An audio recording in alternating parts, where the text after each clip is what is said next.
समीर जल्दी आ, आज पुलिया के पास कंचे खेलने जाना है, धूप कम है। रुक भाई, बस ये कंचे ले लूं।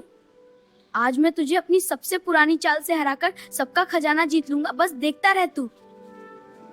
तूने कल मुझसे कट्टी की थी, अपनी कॉमिक्स दे, तब तक अब भी नहीं होगी। आज से 30 साल पहले का वो दौर कितना सादा और सुंदर था, जब मोबाइल की घंटी नहीं बल्कि दोस्तों का शोर सुबह जगाता था। स्कूल की आखिरी घंटी बजते ही बच्चों का हुजूम ऐसे बाहर निकलता था जैसे किसी कैद से आजाद हुए पंछियों का कोई झुंड हो।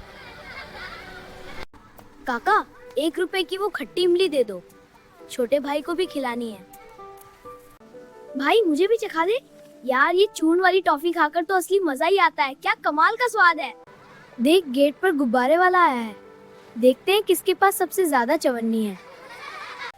दोपहर ढलते ही धूल उड़ाती हुई डाकिया बाबू की पुरानी साइकिल गली में दाखिल होती, जिसकी घंटी की आवाज सबको दरवाजे पर खींच लाती है। राहुल बेटा, बाबूजी की चिट्ठी आई है, जा दौड़कर माँ को दे और खुशियां मना। माँ देखो, आज ये नीले रंग का लिफाफा आया है, क्या इसमें मेरे लिए कोई नया डाक टिकट है? मुझे अपना कलेक्शन पूरा करना है। बेटा, पहले इसे पढ़ लूं, फिर तू इसके टिकट काटकर अपनी पुरानी डायरी में चिपकाना। 90 के दशक में बिजली का जाना किसी त्योहार से कम नहीं था। जैसे ही अंधेरा होता, घरों से लालटेन बाहर निकल आती थी। राहुल, लालटेन का कांच साफ कर देती हूँ बेटा, कम रोशनी में तेरी आंखें खराब होंगी। माँ देखो, मैंने दीवार पर परछाई से उड़ता हुआ कबूतर बनाया है। ये लालटेन की रोशनी में कितना जादुई लग रहा है ना। देख, मेरी उंगलियों से गरजता कुत्ता, मेरा जानवर तेरे कबूतर से ज्यादा बढ़िया लग रहा। 1 रुपए में 1 घंटा किराए की साइकिल लेकर पूरे गांव का चक्कर लगाना हमें किसी आलीशान महंगी कार की सवारी के जैसा लगता था। राहुल पीछे बैठ, आज तुझे हवा से बातें करवाऊंगा, बस कस के पकड़ना, डरना मत।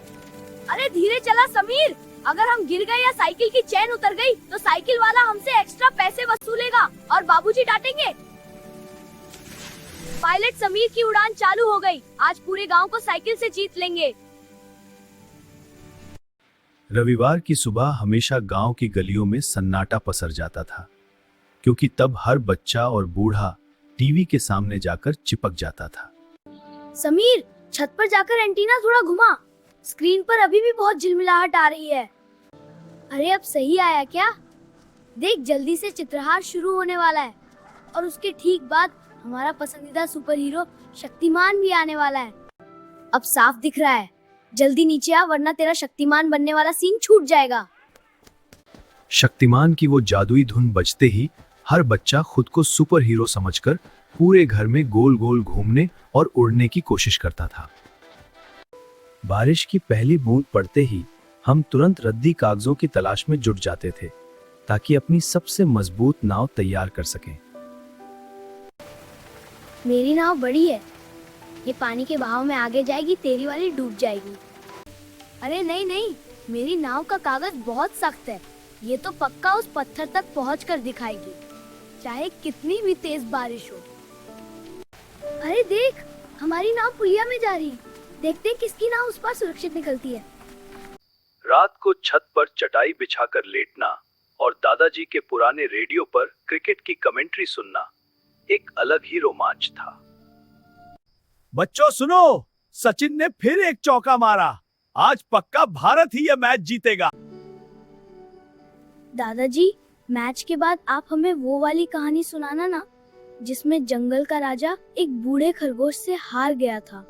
हाँ, फिर तारों को देखते हुए शर्त लगाएंगे कौन सबसे पहले टूटते तारे को देखेगा। गर्मियों की दोपहर में जब घर वाले सुकून से सो जाते, तब हमारा असली मिशन शुरू होता था, पड़ोसी के बाग से जाकर कच्चे आम तोड़ना। जल्दी ऊपर चढ़ राहुल, मालिका का आते होंगे, बस 2-4 तोड़ फिर भाग चलेंगे। अरे भागो भागो, मालिका का अपनी लाठी लेकर इधर ही आ रहे हैं, अब अगर हम पकड़े गए तो शाम को घर पर शामत पक्का आएगी। नमक मिर्च तैयार है। कच्चे आमों का मजा तभी आता है जब जीभ थोड़ी जलने लगे। उस दौर में चचा चौधरी और साबू हमारी दुनिया के असली एवेंजर्स थे, जिनकी कॉमिक्स पढ़ने के लिए हम अपनी पॉकेट मनी बचाते थे। मुझे भी पढ़ने दे भाई, तूने नागराज के बदले मुझे पिंकी कॉमिक्स पढ़ने का वादा किया था। अरे ले भाई, दे रहा हूँ, पर ये फटना नहीं चाहिए। अगर इसका एक भी पन्ना फटा तो कट्टी हो जाएगी। अगली बार से अब भी बिल्कुल कभी नहीं होगी। बरसों बाद जब वही राहुल अपनी पुरानी हवेली लौटा, तो उसे स्टोर रूम में धूल से ढका हुआ वही लकड़ी का संदूक मिला। संदूक खोलते ही कंचे और पुरानी कॉमिक्स उसकी आंखों के सामने फिर से नाचने लगे। उसमें एक पुरानी तस्वीर भी थी, जिसमें वो और समीर कंधे पर हाथ रखकर मुस्कुरा रहे थे। हाथ में अब्बी का निशान था। वो टूटी गुल्लक और मिट्टी के खिलौने, इनमें आज भी मेरे मासूम बचपन की महक है।